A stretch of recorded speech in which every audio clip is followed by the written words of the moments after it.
Oh dear, Queensland Rangers 0, Middlesbrough 4, full vlog and my opinion on that to come. Okay, I've just about got over it, so let's talk about it. QPR 0, Middlesbrough 4, third defeat on the trot, I think, plus a lot of goals conceded. Not good, worrying. Are we on the beach? Can we afford to be on the beach? Are we safe? Lots of questions to answer. Let's talk about the manager in a minute. Let's talk about Middlesbrough. Let's talk about the team. Let's talk about the bench. So, we'll start with Middlesbrough. I thought they were brilliant. I thought they knocked the ball about lovely. Obviously, very, very comfortable in possession. They knocked the ball around on the edge of our box beautifully. Ayling running the ship from centre-back, annoyingly. The wing, they look dangerous on both wings. Obviously, they've got a lovely finish as well from outside the box. Their first goal, it was pretty even up until that point. Their first goal was a really nice bit of quality down their left-hand side. And after that, I didn't really feel like we were ever in it, to be honest. Felt like a matter of time. I didn't think we'd shipped 4, but there you go. So let's talk about the starting lineup. So he stuck with Joe Walsh in goal. Obviously, we've let a lot of goals in recently. He doesn't fancy Nardi at all because Hamer's on the bench. I thought Hamer didn't put really a foot wrong when Walsh was injured. But I said foot wrong. I thought he was very solid. I don't really know what's going on there. He obviously thinks Walsh is the man and that is the guy and that's who he wants to stick with. So I suppose you've got to kind of just let the manager kind of do what they want to do. And Bengo right back. I thought he was decent today. Good outlet. We were much more dangerous on the right-hand side. Ronnie Edwards, Jimmy Dunn, centre-backs. I thought they were both decent. I know we've shipped 4 goals, but I thought they both played pretty well, pretty solid. Reece, Norrington Davis on the left. Again, I thought he was decent, but we looked so cramped down the left-hand side. I'll get to that again in a minute because I'm not sure he's the reason. Midfield, we had Varane and... I always forget his bloody Isaac Hayden in the centre of midfield. Now we are massively missing Nico Madsen. I know he's had a great season, but the amount we're missing him is concerning. It's making him look like Lionel Messi. That's how much we're missing him, which is crazy because I think I speak for a lot of QPR fans. Last season, we didn't really rate him, and he's had a fantastic season. He's just got that ability to drop back and take the ball off the defence and calm things down, and we're just missing that so much. So much. Koki Sato on the left, Harvey Vale on the right. I thought Harvey Vale was our man of the match. I thought he was brilliant in terms of attacking, certainly in the second half. I thought he was great, and he was unlucky not to score as well. He hit the post. Koki Sato is an interesting discussion here. I mean, personally, I think he's been out of form for 3-4 weeks now. And I don't understand why you wouldn't give Paul Smith a start over him.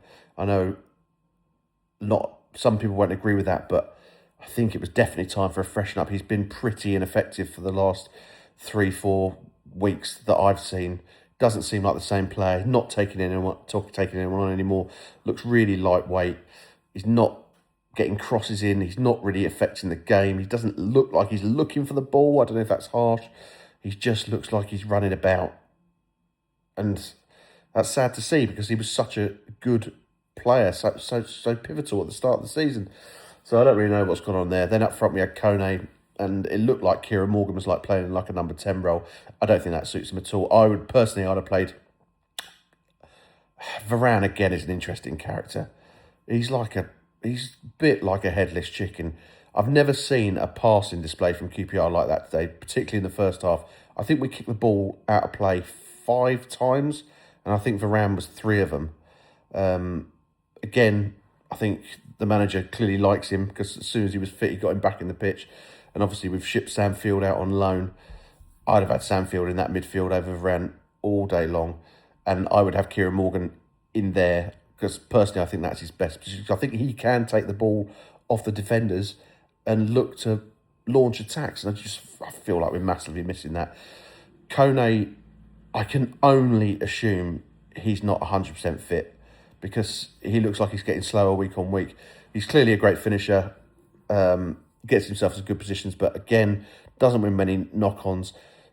He can't close down. He just doesn't seem to be able to get there anymore. Like when we had with Burrell, we had that ability to defend from the front, and we can't do that anymore. And it looked from as a home performance in that first half. It as soon as we went 1-0 down, I remember said to Charlie, "So you might as well change it now because there's no way on earth this team we've got on at the moment is scoring 2 goals, so we ain't winning this game." So I don't know what Ryan Coley's thinking. Like, you know, I've got a lot. I really like Kieran Morgan as a player. I think he's a great player, and I'd love to see him get more game time. But if we're playing him as like unless I got this wrong, but he looked like he was playing as a second striker in that first half. We've got Ryan Coley on the bench, who is an actual striker. That makes no sense to me. And you know, for me, I'd have had him on.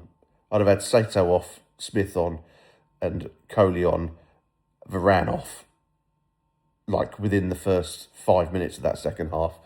Middlesbrough then scored, and then Stefan reacts, and we get the substitutions. But we're 2-0 down by that point. I mean, the game had gone. So that's kind of how I felt today when, for me, our man of the match for me, Harvey Vale. I thought he was great, dangerous, looked to try and penetrate. I'd still love for him to get some shots off a bit earlier. Looked like he had a chance to get a shot off in the first half, but didn't, which is frustrating. I think we need to shoot more. Obviously, injuries are huge for us. I mean, we have got so many injury problems. And I'll go back to Steve Cook. Ever since he came out of the team, we seem to be shipping goals. And do we need that leadership, that Premiership experience, that Premier League experience to marshal a defence? You know, Jimmy Dunn's great, of course he is, and he's a leader and he wins a lot. I really like Ronnie Edwards, of course, but is there an argument that Steve Cook needs to come back into that team? I think I love what Mbenge gives us down the right-hand side. So obviously the difficulty there is who misses out. Obviously Jimmy Dunn's not going to miss out, he's the club captain. So then it's, well, Ronnie Edwards misses out. Should he be missing out for Steve Cook? Well, it depends. Is Ronnie Edwards at fault for the goals? No, I'm not saying he's the reason we're shipping lots of goals. But there's a reason. And is, you know, like I say, since Steve Cook went out of the team, we seem to be shipping a lot more goals. So I don't know. There's no quick fix. And like I say, you know, injuries, Chair, Burrell's a massive miss. Poku, barely seen in this season. Madsen, obviously a huge miss as well. Dembele, not that I think he's been playing that great, but again, it's bodies, it's numbers, isn't it? It's the way we play, having him on there as well. So I think the injuries cause a massive problem. Now to the bigger point of so many people today, Stefan out. I've just seen it. I've just literally read an Instagram post where it's just constant. I'm not sure I agree with that at the moment. I mean, if he went now, who are you getting in? What's the point of getting rid of him now? Because I think we're safe. I can't see us getting into a relegation problem now. It would take a lot of people to win a lot of games to get us in trouble. So kind of what's the point? Unless you've kind of got an idea of who you want in as manager next season. I can't really think of anyone off the top of my head that I would get in, really. I mean, Gary O'Neill was the only one that I really thought of previously. I don't know where he is now. I really liked him as a manager when he was at Wolves. Obviously, he's kind of got a history with the club, having played for us in that season in the playoff final. So he's a possibility of someone that I might think would be a good consideration. But other than that, I don't really know who you'd go for. So I would stick with Stefan at the moment, see where we finish this season. If we're not happy with it, then the board obviously needs to make a decision in the summer. But chopping and changing doesn't necessarily work very well. Some clubs it does. I'm not sure it works that well for QPR. But anyway, disappointing day at Loftus Road today. Charlie's going to Birmingham on Wednesday. I'm not going. I can't go to Leicester next Saturday either, which is a shame because I'd love to go to Leicester because it's another ground to tick off and I've never been. So fingers crossed. I mean, that's a game obviously we've got to try and... Well, in fact, both of those games we've got to try and get some points from. We need to get some points back on the board. But yeah, disappointing day at Loftus Road. Fair play to Middlesbrough. Thought they were excellent. And, you know, good luck to them for the rest of the season. And fingers crossed. If you enjoyed this, if you like the old analysis, then let me know. Get in the comments as always. Always happy to talk to like-minded QPR fans or Middlesbrough fans as well, of course. Let me know what you thought of the game. Thanks for watching. If you're not subscribing, I'd love if you drop me a subscribe. And I'll see you all real soon.